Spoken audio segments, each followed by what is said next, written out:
Bonjour à tous, j'espère que vous allez bien. On se retrouve aujourd'hui pour une toute nouvelle vidéo qui est mon remplissage des enveloppes budgétaires du mois d'août 2022. Je viens tout juste de rentrer de vacances de Corfou, ça y est, mon budget, mon enveloppe voyage est vide, complètement vide. Vous allez voir combien j'ai mis.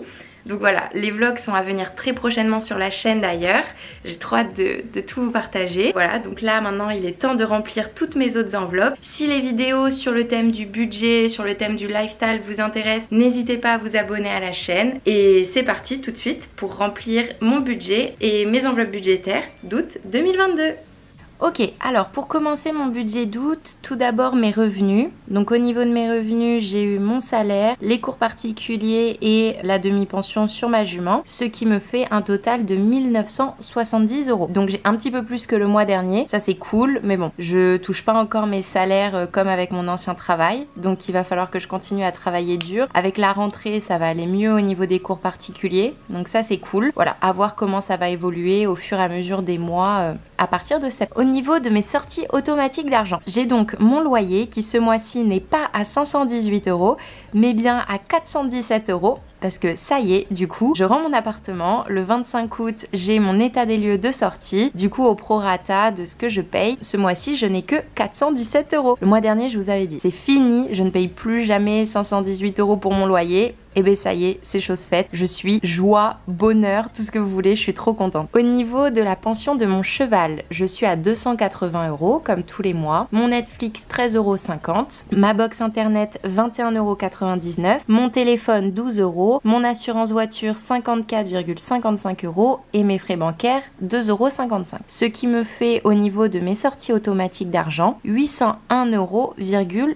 €, soit 100 € de moins que d'habitude, donc trop chouette. Du coup, au niveau de mon budget à répartir, etc., pour le mois d'août, il me restait 1168 €. Donc c'est un beau budget, je suis plutôt contente une fois toutes mes sorties automatiques enlevées. Petit à petit, je commence à monter de plus en plus et à avoir de plus en plus ici parce que je réduis de plus en plus ici. Au niveau de mes dettes, bon, je me suis permis un toujours pas de dette avec un petit smiley content. Ça vraiment, je suis trop contente de plus avoir de crédit étudiant, de plus avoir tout ça, ça c'est terminé. Au niveau de mon épargne, alors quelques petites modifications. Au niveau de mon fonds d'urgence à 10 000 €, ça c'est mort, j'y toucherai pas, c'est non, hors de question. Par contre, au niveau de l'achat d'appartement, je n'ai plus que 250 € de côté. Le mois dernier, je sais pas si vous vous rappelez, j'avais 750 € et pour acheter les meubles, notamment les frigos, le lave-linge, enfin l'électroménager en général, on a dû prendre un petit peu dans nos économies avec mon copain. Cet argent-là, il est pas vraiment perdu parce que tous les mois, je vais gagner de l'argent par rapport à ce que je payais avec mon loyer. Mais voilà, il a fallu sortir une certaine somme. Notamment, moi de mon côté, j'ai 600 € qui sont sortis pour la caution. C'est ce qui fait la différence parce que ce mois-ci, je me suis prévu d'ajouter 100 € au niveau de mon budget achat d'appartement. Donc voilà, là pour l'instant le projet est un peu en stand-by. D'abord on aménage dans notre appartement, on est bien, on stabilise nos finances, on voit pour combien on va en avoir à deux, etc. Enfin, on se cale, c'est un petit peu une nouvelle vie qui commence pour nous.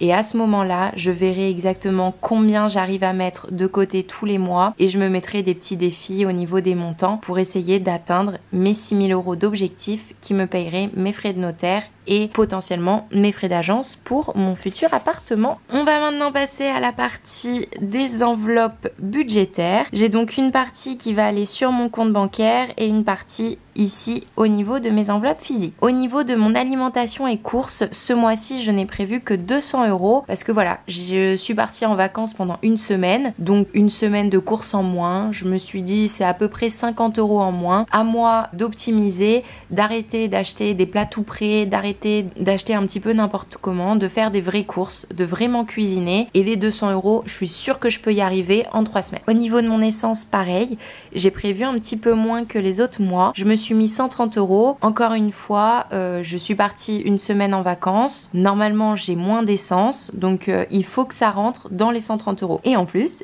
une fois de plus, je le dis là depuis 2 mois je crois, mais je suis trop contente, l'essence diminue. Je l'ai vu là, le gasoil, il est à 1,75. Peut-être qu'on va passer sous les 1,50 en jour, on y croit, ça serait incroyable. Au niveau des beautés vêtements, mini enveloppe ce mois-ci, 50 €. Je l'ai prévu sur mon compte bancaire parce qu'en fait j'ai été à Bayonne faire les férias et je n'avais pas de short blanc, j'avais pas de t-shirt blanc qui valait pas très cher, etc.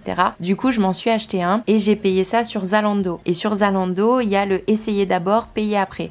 Donc en fait, je l'ai reçu en juillet, mais je le paye en août et j'en ai pour 50 €. Voilà l'enveloppe de 50 €. En fait, elle est déjà dépensée, donc il faut pas que je la dépense en plus. Au niveau de mon voyage, du coup, j'ai dû rajouter 200 €, ce qui fait en tout d'à côté hors logement et location de voiture pure, en comptant toutes les activités, la nourriture, les visites et l'essence pour la voiture, j'en ai eu pour 200 €. Mon copain aussi, du coup on a tout divisé par 2. Au niveau de mon épargne achat appartement, comme je vous ai dit, j'ai mis 100 € de côté ce mois-ci. Au niveau de l'appartement, je me suis prévu une belle enveloppe de 200 € pour meubler et aménager l'appartement. Ça, je touche pas à mes économies, c'est vraiment du plus. J'ai gonflé cette enveloppe, j'en ai réduit d'autres pour essayer justement de meubler mon appartement. Voilà, il faut faire des compromis. Si on veut augmenter une enveloppe quelque part, il faut diminuer une enveloppe ailleurs. C'est comme ça que ça fonctionne. Au niveau de mon cheval, ce mois-ci, c'est sur mon compte bancaire parce que le maréchal Ferrand est venu et du coup, en fait, j'ai fait le virement à la propriétaire des écuries en même temps que ma pension, au lieu de lui donner du liquide, sachant qu'en plus, j'étais pas là pour le maréchal Ferrand, j'ai préféré lui faire un virement directement. On va passer aux enveloppes physiques,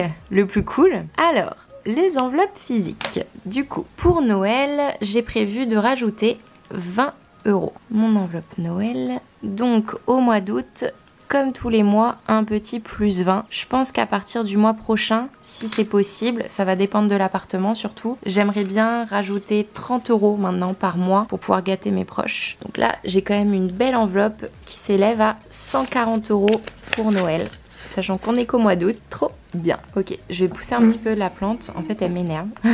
Je la trouvais mignonne, mais là elle me saoule. Au niveau de ma voiture, je complète avec 40 € ce mois-ci. Donc là, la vidange, le rendez-vous est pris, comme je vous en parle depuis des mois. Il a lieu le 25 août. J'ai demandé, je peux payer en liquide, donc parfait. Hop. Et j'en ai pour 84 € de vidange. Donc avec 270 €, c'est cool. Ça va pouvoir me permettre de me payer mes pneus aussi. Nickel. Hop. Ensuite, au niveau de la santé, comme d'habitude, on met 20 € parce qu'il faut penser au pire. Malheureusement, non, je rigole. Non, comme je vous ai dit, je pense que ça va me payer mes lunettes, vu qu'à chaque fois, ma mutuelle couvre pas toutes mes lunettes. Et on est déjà à 120 € alors que j'ai commencé seulement au mois de mars. Trop bien. Vraiment, les enveloppes budgétaires, ça monte tellement vite. C'est tellement satisfaisant, c'est fou. Ensuite, au niveau du divers, je me suis prévu 40 € ce mois-ci. Bon, le divers, je pense qu'il va pas y en avoir beaucoup. Vu qu'on a été en voyage, on a beaucoup mangé à l'extérieur.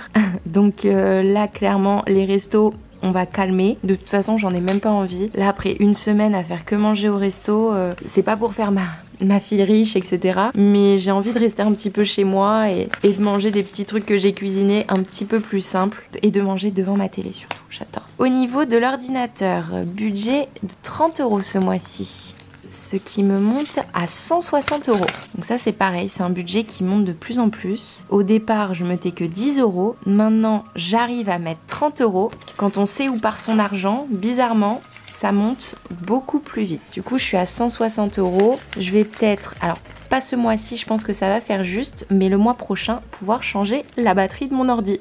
Et ça c'est trop cool. Pour ma selle, 20 €. Donc là pareil, pour m'acheter ma selle de dressage en seulement 4 mois, je suis déjà à 90 €. C'est chouette. Hein. Je suis contente. Je suis très contente. Très contente, très fière de moi. Et pour terminer, je me suis prévu une enveloppe appartement de 30 €. Tout simplement parce qu'on a acheté un canapé qui coûtait 180 € d'occasion. J'ai mis 100 € pour le réserver. Il me manquait donc 30 € que je rajoute ce mois-ci. Voilà. Donc, au niveau de mon budget total ce mois-ci, sachant que du coup, il a été bien bousculé avec mon voyage et avec mon nouvel appartement. Alors, on va faire les comptes. On est du coup à 1120 €, sachant que je vous rappelle, il me restait 1168 €. Donc logiquement, il me reste 48 € en rab. Bon ben voilà, mon budget du mois d'août qui est principalement basé sur mon voyage en Grèce et mon appartement. Mais bon, j'arrive à respecter mon budget. Là, ça m'énerve un peu, les 600 € de caution. Parce que du coup j'avais réussi à faire de belles économies. Là il me reste plus que 250 €, mais bon, on va se rattraper les mois prochains, j'en suis sûre. Il va falloir faire attention. Vu que maintenant le loyer va coûter moins cher, ça va m'aider aussi à bien tout rattraper. Donc on y croit, on y croit, on y croit. Écoutez, j'espère que cette vidéo vous a plu. Si c'est le cas, n'hésitez pas à mettre un petit pouce bleu. N'hésitez pas à me dire si vous aussi vous êtes partis en vacances et combien vont vous coûter vos vacances. Ça m'intéresse. Parce que je sais pas en fait si 200 € c'est beaucoup ou si c'est pas beaucoup pour une semaine. Donc voilà, si vous pouvez me dire, ça m'arrange. Les vlogs en Grèce vont sortir très bientôt. Comme ça, vous allez voir où sont partis ces 200 €. Et voilà, donc prochaine vidéo, les vlogs en Grèce. À la fin du mois, on aura mon bilan du mois. Et aussi plein d'autres petites vidéos surprises qui arrivent. Voilà, je vous dis du coup bonne journée. Et je vous dis à prochaine pour une nouvelle vidéo. Salut!